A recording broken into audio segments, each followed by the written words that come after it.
ఈ బిజినెస్ ఏదైనా మీ ఊర్లో ప్రమోషన్ చేయాలంటే అది సుమన్ టీవీతోనే సాధ్యం. ఇప్పుడే సంప్రదించండి.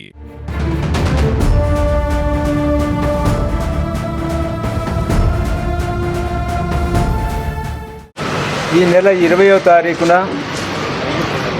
రాత్రి సుమారు 9:30 డాక్టర్ సుమంత్ రెడ్డి గారు బట్టుపల్లి శివారులో అతనిపై దాడి జరిగిందని, అతన్ని హత్య చేయడానికి కొంతమంది గుర్తు తెలియనటువంటి వ్యక్తులు అతన్ని కొట్టినారని సుమంత్ రెడ్డి గారి ఫాదరు గాదే సుధాకర్ రెడ్డి గారు మిల్స్ కాలనీ పోలీస్ స్టేషన్కి వచ్చి కంప్లైంట్ ఇవ్వడం జరిగింది.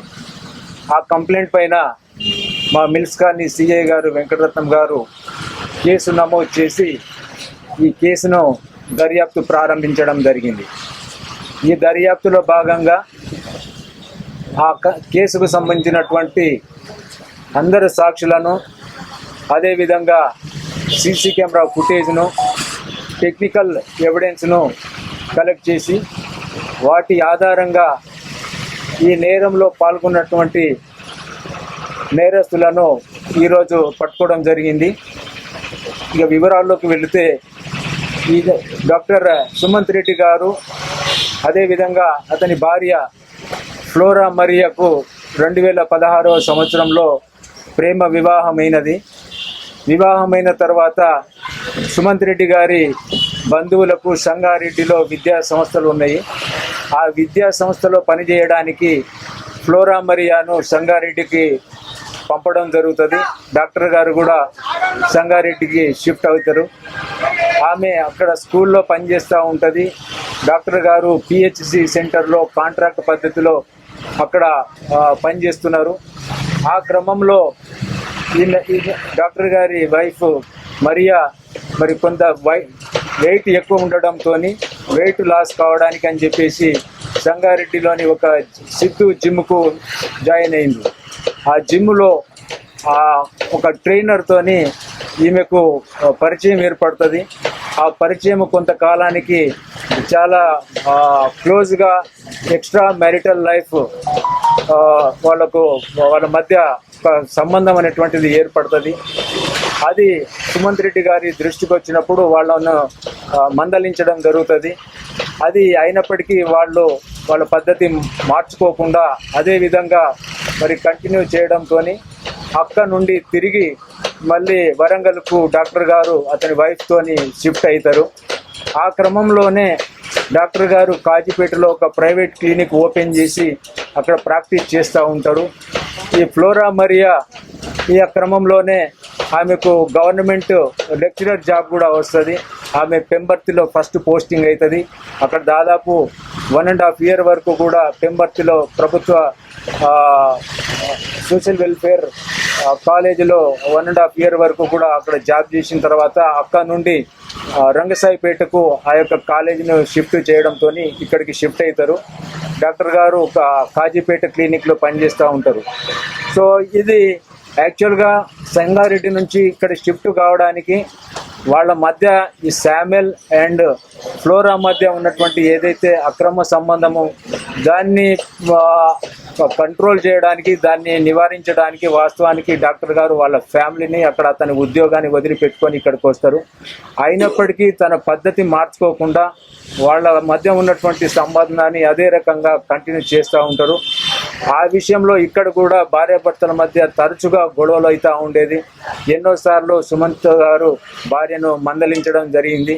అయినప్పటికీ కూడా తన పద్ధతి మార్చుకోకుండా ఈ డాక్టర్ గారిని ఎట్లయినా అడ్డు తొలగించుకోవాలి అనేటువంటి ఉద్దేశంతో మరి శామ్యుల్ అతని భార్య ఫ్లోరా ఇద్దరు కలిసి ఒక పథకము పన్నుతారు.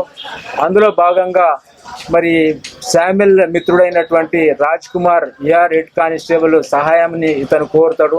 అతను కూడా సరే అంటారు. దానికి ప్రతిఫలంగా అతనికి ఈ శామ్యుల్ ఒక ఇల్లు కట్టిస్తా అని చెప్పేసి చెప్పడం జరుగుతుంది.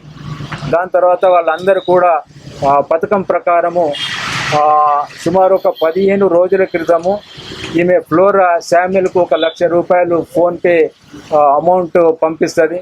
దాంట్లో 50,000 రూపాయలు ఏఆర్ హెడ్ కానిస్టేబుల్ రాజ్ కుమార్కు ఇవ్వడం జరిగింది. మిగతా 50,000 రూపాయలతోని తనకు ఈ హత్య చేయడానికి కావాల్సినటువంటి ఐటమ్స్ సుత్తెలను మిగతా వాటిని కొనుక్కోవడానికి అని చెప్పేసి దాన్ని యూజ్ చేయడం జరుగుతుంది.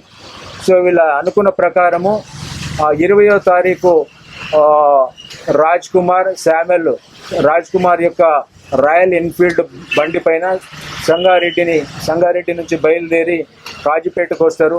కాజీపేటకు వచ్చిన తర్వాత డాక్టర్ గారు క్లినిక్లో ఉన్నటువంటి విషయాన్ని వాళ్ళు నిర్ధారించుకుంటారు. దాని తర్వాత జనరల్గా డాక్టర్ గారు కాజీపేట నుంచి తన రెసిడెన్స్ హంటర్ రోడ్లోని గ్రీన్వుడ్ స్కూల్ దగ్గర అపార్ట్మెంట్కు కడిపకొండ బట్టుపల్లి మీదుగా ప్రతిరోజు వస్తూ ఉంటారు.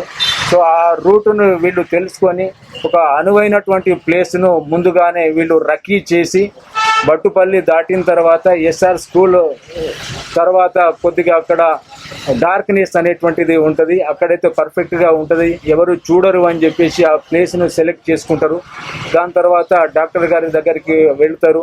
సుమారు 9 గంటలకు 9:15 డాక్టర్ గారు తన క్లినిక్ ముగించుకొని మరి కాజీపేట నుంచి వయా బాపూజీ నగర్ కడిపకొండ బట్టుపల్లి మీదుగా మరి తన ఇంటికి వచ్చే క్రమంలో వీళ్ళు రాయల్ ఎన్ఫీల్డ్ బండి పైన దాన్ని ఫాలో అవ్వుకుంటూ మరి బట్టుపల్లి దాటిన తర్వాత బండిని కొంచెం ఓవర్టేక్ చేస్తూ తాము తెచ్చుకున్నటువంటి ఒక సుత్తతోని ఆ కారు వెనుక ఉన్నటువంటి లైట్ని బ్రేక్ చేస్తారు.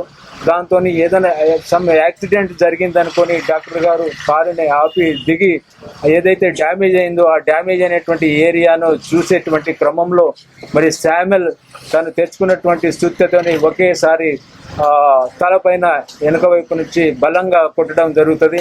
వెంటనే డాక్టర్ గారు కింద పడిపోవడము, మళ్ళీ వెంటనే ఒక 3 సార్లు అదే సుత్తతోని మళ్ళీ కొట్టడంతో ఆ రక్తపు మడుగుల్లో మరి డాక్టర్ గారు పడిపోవడం జరుగుతుంది. దాని తర్వాత వెంటనే మరి అక్కడ ఉన్నటువంటి స్థానికులు 108 అంబులెన్స్ను పిలిపించి డాక్టర్ గారిని హాస్పిటల్కు తరలించడం జరుగుతుంది. అక్కడ నుంచి యశోద హాస్పిటల్కు ఫర్దర్ ట్రీట్మెంట్ కోసము డాక్టర్ గారిని షిఫ్ట్ చేశారు. డాక్టర్ గారి పరిస్థితి ఇంకా క్రిటికల్గానే ఉన్నది.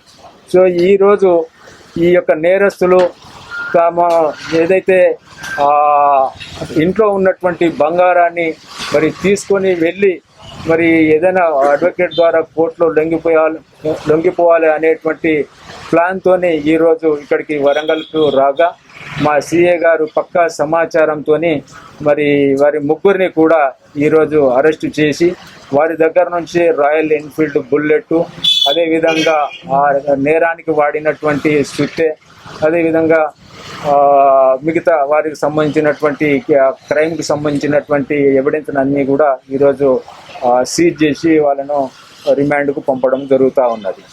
ఈ కేసు దర్యాప్తులో మాకు మా సిఐ ఎస్ఐలే కాకుండా మాకు మా టాస్క్ ఫోర్స్ సిబ్బంది కూడా మా సిపి గారి ఆదేశాలతోని, అదేవిధంగా మా యొక్క సిపి ఆఫీస్లో ఉన్నటువంటి మాకు టెక్ ఇన్పుట్ ఇచ్చినటువంటి వాళ్ళందరి సహకారంతో ఈ కేసును మేము ఛేదించడం జరిగింది. దానికి సిపి గారు కూడా అందరినీ సారు అభినందించడం జరిగింది.